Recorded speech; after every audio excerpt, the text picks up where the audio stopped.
వాళ్ళ పేరెంట్స్ డబ్బులు సంపాదిస్తున్నారు, వాళ్ళు మంచిగా 3 పూటలు అన్నం తింటున్నారు, వాళ్ళు తొడిగే బట్టలు బాగుంటాయి. ఎందుకంటే నేను స్కూల్ పోతుంటే ఆ స్కూల్లో క్లాస్మేట్ అవర్స్ అంటే నా పక్క వాళ్ళు, మా ఇంటి పక్కన వాళ్ళు ఉంటారు కదా.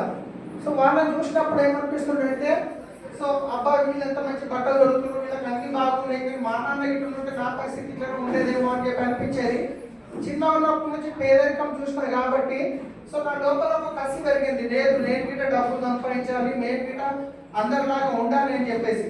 సో 6th క్లాస్లోనే నేను స్కూల్కి పోయొచ్చిన తర్వాత పార్ట్ టైంలో ఏదైనా చేయాలి అని చెప్పేసి నెక్స్ట్ సార్ కిందకి డౌన్ చేయండి.